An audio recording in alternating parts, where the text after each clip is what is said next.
Alicia, levantó la mano Alicia. Hay dos personas que están por entrar, ¿no?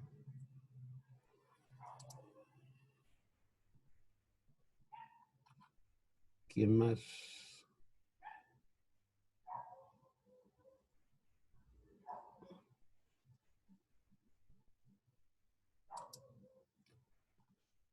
Bueno, continuamos. Entonces esa sería la terminación de la parte tangencial de acuerdo al programa que vemos acá en la propuesta direccional.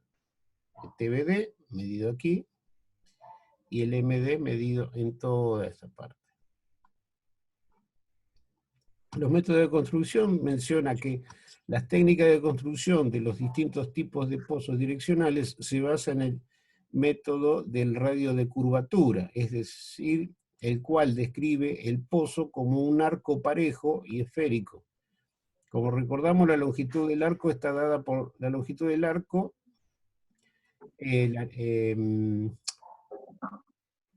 va a ser L, y L es 2 por pi por el radio de curvatura. ¿Sí? Si se deriva esta ecuación anterior respecto del ángulo y convertimos los radianes a grados, nos quedará una ecuación definitiva para radio de curvatura con la siguiente expresión. Radio de curvatura va a ser 180 grados por la longitud dividido el pi por este es el ángulo de inclinación parcial o total. El método tangencial es la construcción del pozo tipo tangencial, o sea que no va a haber incremento angular. Es necesario comparar el desplazamiento horizontal, o sea la sombra proyectada por el pozo sobre el fondo, si lo cortamos con un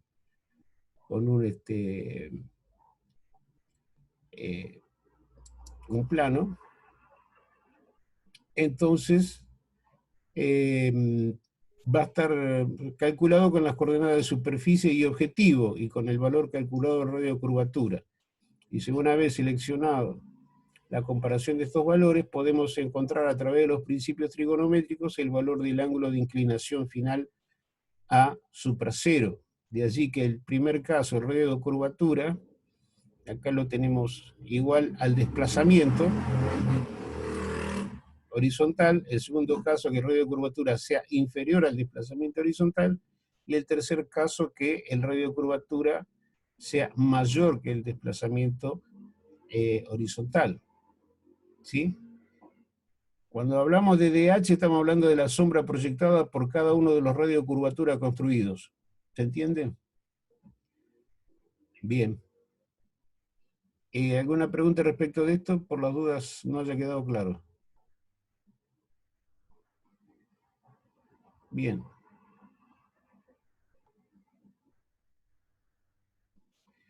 Acá lo tenemos. Vamos a seguir explicándolo gráficamente.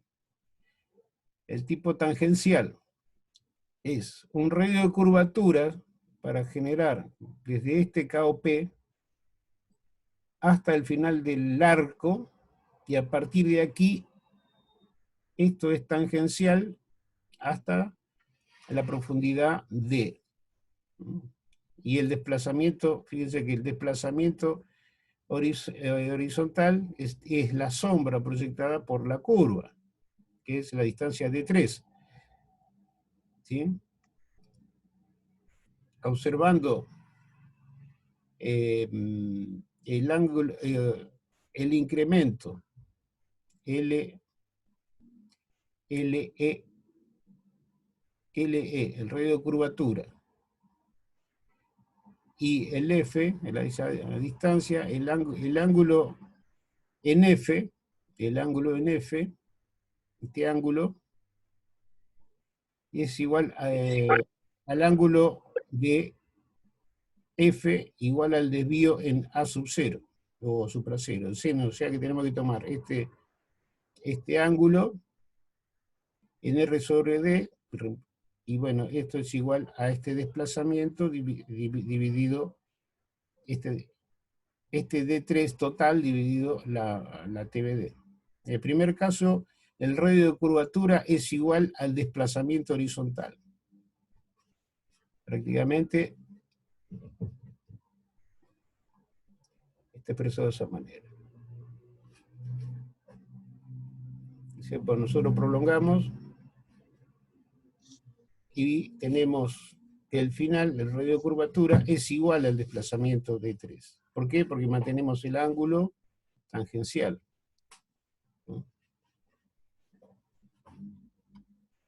En este caso, el radio de curvatura es menor que el desplazamiento horizontal. Aquí tenemos R es menor que el D3, o sea que la longitud es muchísimo más larga. Y acá tenemos todo el desplazamiento, donde termina el radio de curvatura, pero si este radio de curvatura, si hubiera seguido la construcción, evidentemente D3 hubiera tenido otro ángulo.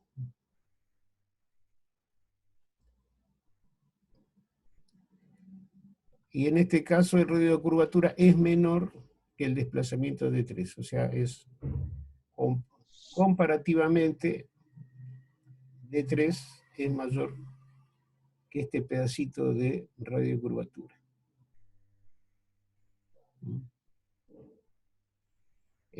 Este radio acá, fíjese, R es mayor que el D3, porque este radio termina aquí.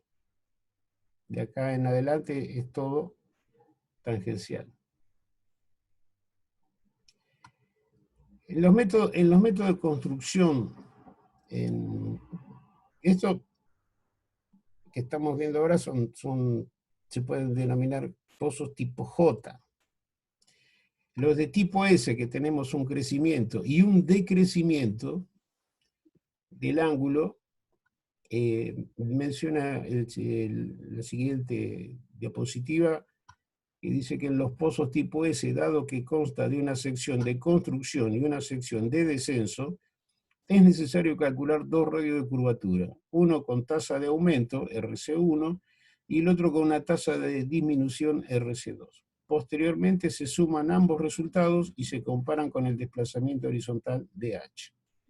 Entonces vamos a tener casos de RC1, o sea, de construcción, más RC2, que es de declinación.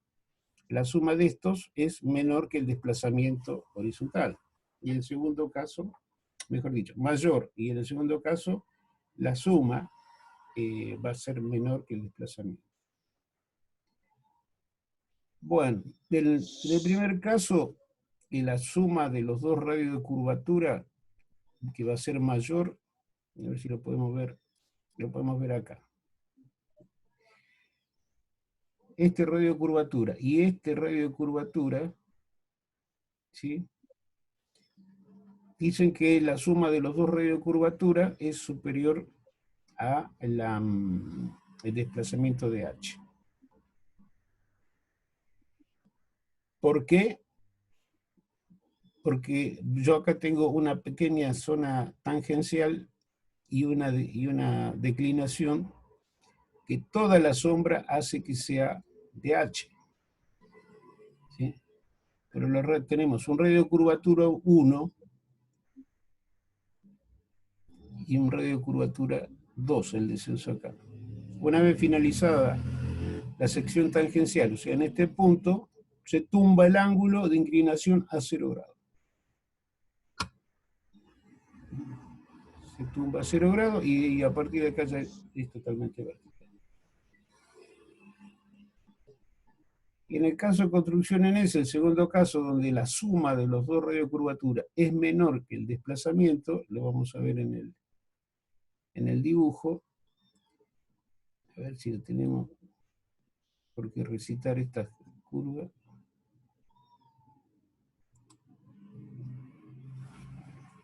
No lo tengo acá.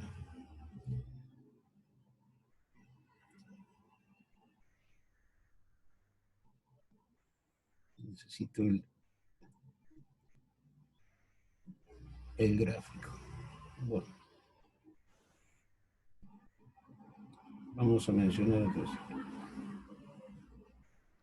Bueno, el segundo caso, bajo el mismo principio, el radio de curvatura 1 más el radio de curvatura 2 es menor que el desplazamiento. Esto significa de que tiene una sección tangencial muy larga, ¿sí? Que hace que estos radios de curvatura, las distancias de estos radios de curvatura, o el valor de los radios de curvatura, no sean eh, tan significantes como el desplazamiento total, ¿sí? O sea, de que hay mucha participación de la sección tangencial, la parte recta que no tiene crecimiento angular, esos 45 grados. ¿Sí? Por ejemplo, acá, este caso, si yo tuviera una sección tangencial muy larga y después fuera a caer estos radios de curvatura sumados, no alcanzarían, serían menores a todo el desplazamiento total. ¿Sí? En este caso, este radio más este radio superan al DH, pero si esta sección tangencial fuera muy grande, ¿sí? Los desplazamientos horizontales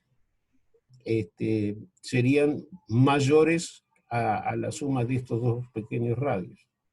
Y eso está todo relacionado con la longitud tangencial, de la perforación tangencial, en este sentido, cuando no hay crecimiento angular. Bueno, evidentemente que en este caso que los radios de curvatura, la suma es, en este caso, mayor que el desplazamiento horizontal, va a haber menos torque generado durante la perforación, a diferencia que cuando los radios de curvatura sumados sean muy inferiores al desplazamiento horizontal, quiere decir que para que eso suceda, la parte tangencial tiene que ser bastante prolongada, los valores de fricción, de torque a lo largo de toda la sarta y las dificultades de perforación van a ser mayores. Ese concepto quiero que les quede claro. Después lo demás, todo esto lo va a hacer los programas de direccional. Pero bueno, estos serían las ecuaciones para ir resolviendo cada uno de los ángulos. A ver, para el caso de una S en especial, para este cálculo de inclinación en el pozo tipo S especial, es necesario comparar el radio de curvatura de la sección de construcción con el desplazamiento horizontal al punto medio de la sección tangencial, o sea, comparando a una distancia intermedia. O sea que yo puedo tener, en este caso, dos situaciones de crecimiento de construcción de ángulo con un intermedio de tangente. A eso se refiere. Sería un doble, una doble construcción. Bueno, vamos a ver, acá lo tengo. Por acá creo que tengo.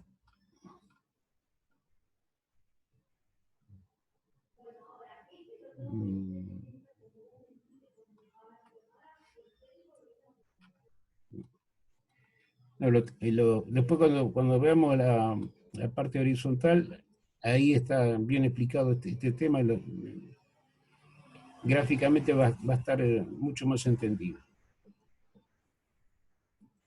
Bueno, un registro común que van a ver, significa, esta es una planilla donde se van a anotar las profundidades, el número de registro, o sea, el rumbo de desviación.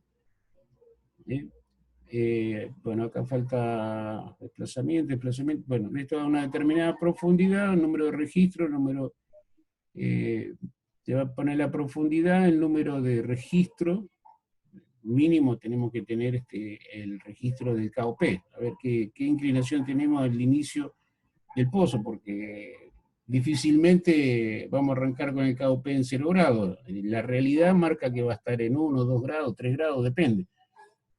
No hay o si tenemos la suerte que se dé, va a ser casi una lotería que sea 0 grados. Si tiene 0 grados, pregunto, un pozo que tiene 0 grados de desviación, ¿Qué valor tiene en azimut?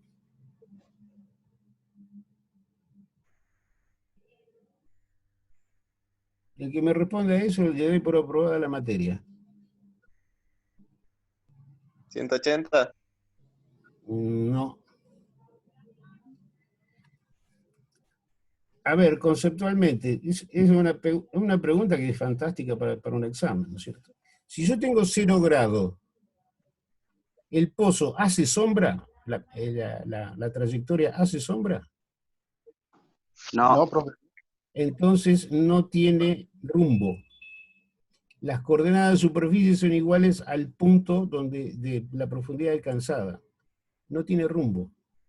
No ha tenido deriva en el espacio. ¿Me entendés? Es como si fuera un avión, ¿sí?, que cae en picada, comparado con un avión que quiere, que cae, pero que está tratando de hacer un aterrizaje forzoso. Exactamente lo mismo. ¿Se entiende el concepto? Bueno, en la planilla van a tener número de registro, profundidad medida en la herramienta, grado de inclinación, inclinación promedio, intervalo perforado de tal profundidad a tal profundidad, TBD parcial, TBD acumulada, es un dato muy importante porque si el pozo se les viene y hay que matarlo, yo necesito este dato para calcular la presión hidrostática ejercida en ese momento y lo que yo voy a tener que calcular después para matar el pozo. El desplazamiento parcial, es decir, el desplazamiento horizontal, la sombra que entre un punto y otro punto del registro que yo tome, y el desplazamiento acumulado. ¿Sí? Bueno, tenemos también una dirección corregida, una dirección promedio, coordenadas parciales norte-sur, coordenadas, bueno, esto se pueden reemplazar con el azimut. El valor de la pata de perro, o sea, el cambio de rumbo y desviación, la severidad del dogleg, al final. Nomenclatura, bueno, del ángulo promedio, esto es una antigüedad, directamente son datos históricos estos. Así que, esto es importante que tengamos en cuenta. Corrección por declinación magnética. O sea, tenemos, fíjense, un norte magnético y el norte real. Yo cuando leo, el instrumento es magnético, o sea que me va a dar este valor. Pero yo en mis gráficos, yo necesito este valor. ¿Sí? Este valor necesito. Y entonces tengo que considerar, por ejemplo, acá dice azimut real 205 de azimut. Y en este cuadrante a mí me lee en el magnético me lee 217. Y acá le tengo que restar 12. Ese valor, 12, es cambiante en cada punto del planeta. Y algunos también dicen, y bueno, que es realidad, que cambia todos los días, ¿no? O sea, si queremos hilar muy fino con el magnetismo de la Tierra, etcétera, etcétera, ese dato tiene que ser suministrado por el Instituto Geográfico Militar, ¿sí?, que son los que ellos están midiendo permanentemente este valor, y que es un valor importante para el tema de navegación, fundamentalmente en el transporte aéreo. Y ese mismo valor lo vamos a tener que tomar, averiguarlo con esta gente, para ver dónde, en qué cuadrante estoy para restarle o sumarle 12 grados en este caso. O sea, si la pregunta es, ¿qué es la declinación magnética? Y bueno, la diferencia que hay entre el norte magnético y el norte real. en un determinado punto del planeta. Ya está. ¿Sí? Y depende de dónde caiga, para dónde vaya mi pozo, voy a tener que corregir o sumar o restar.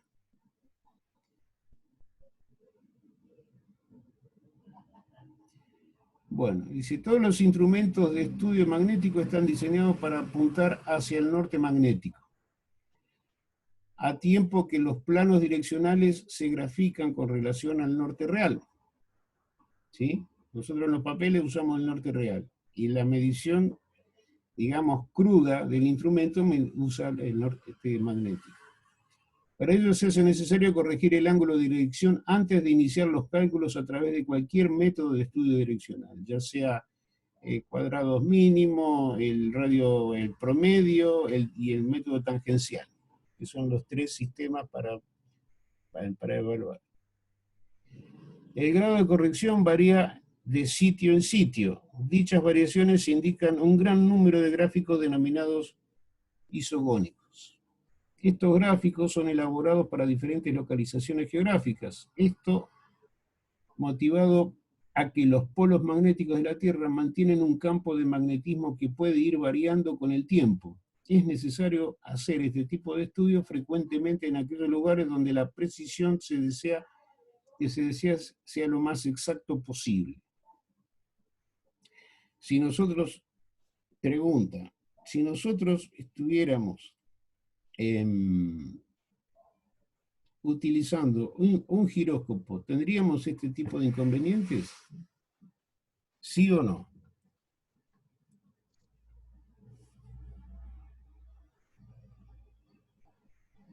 ¿Hola?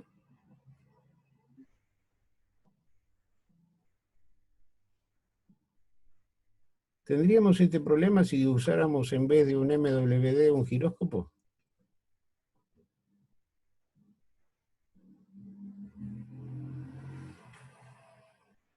Podría ser pregunta de examen. No, no tendríamos que corregir nada. ¿Por qué? Porque el giróscopo no utiliza el campo magnético.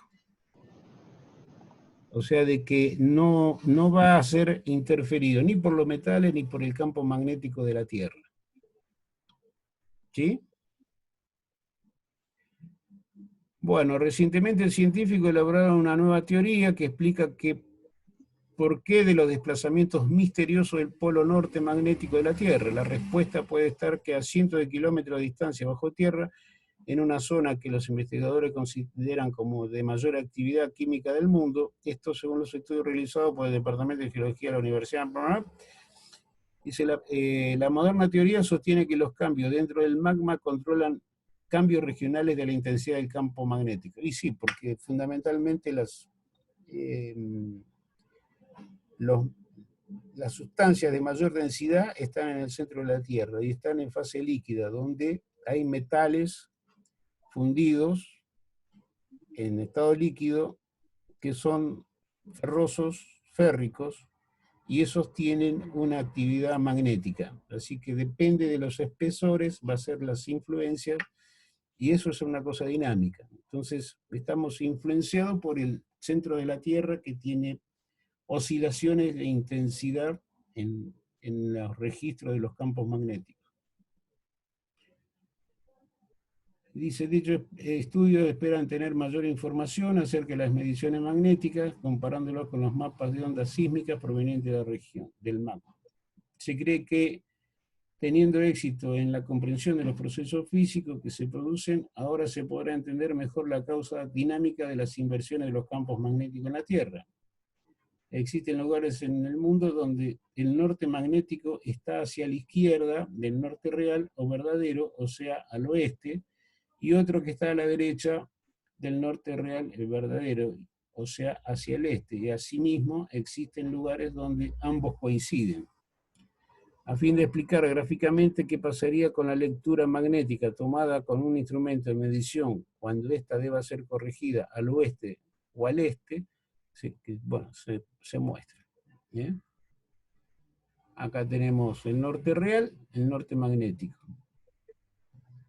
Es decir, que si yo tengo este valor acá, tendría que sumarle la declinación magnética para colocarlo en este punto.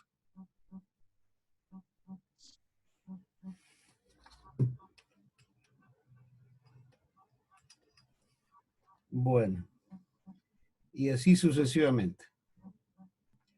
Y la corrección hacia el este sería, en este caso,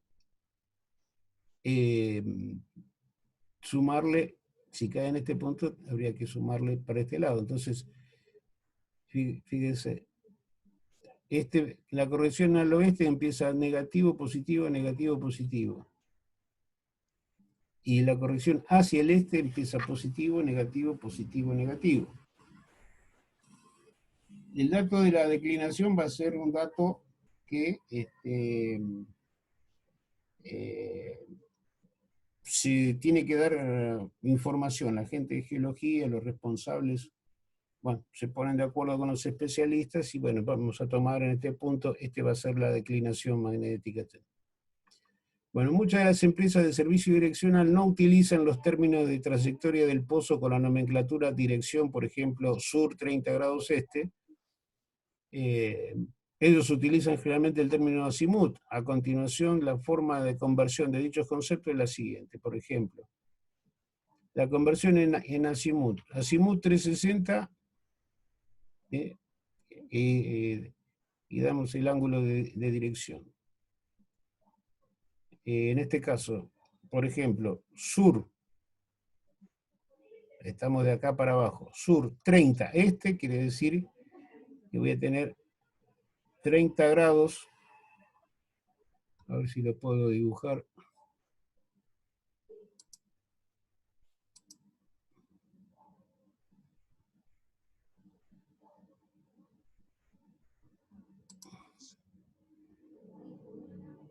Sur 30 grados sería esta la posición del pozo.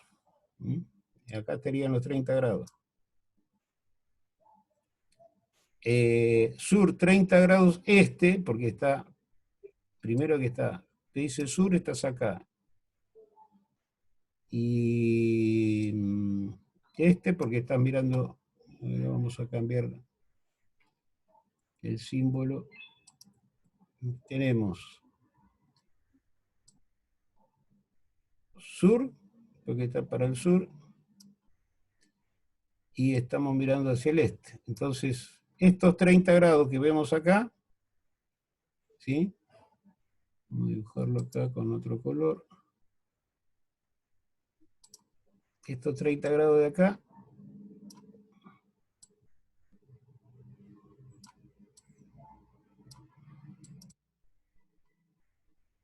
están en el segundo cuadrante. Es decir, que si yo acá tengo 90 y acá tengo 30, de estos 90 le resto 30, y le sumo a estos, directamente tengo un azimut de 150 grados, porque acá va a ser 180.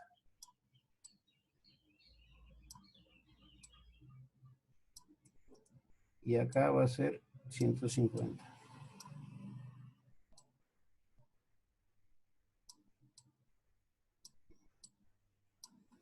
¿Por qué? Porque voy a tomar desde aquí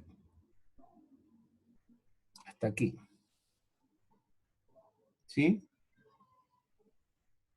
Y lo mismo para el otro cuadrito, si lo queremos hacer al revés, si marcamos 200 grados, estos son 180, vamos a suponer que tenemos 20 grados más, estaríamos acá. Y sur, 20, oeste, estamos acá, significa que en esto son 200 grados. Corresponde al tercer cuadrante. ¿Está claro? Ya, bueno, quedan 2 minutos. No voy a avanzar más en 2 minutos. Y escucho su pregunta antes que se corten.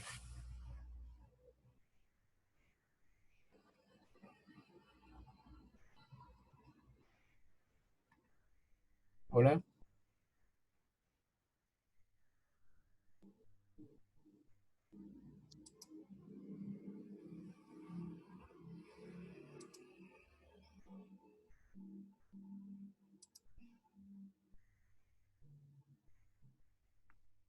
Castillo, Silvio. Los que tienen micrófono abierto pueden hacer preguntas, y el que quiere hacer preguntas, el micrófono cerrado, ahora.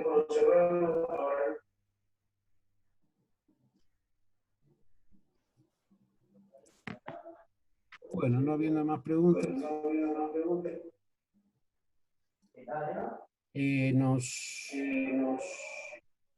conectamos a las 7, ¿sí?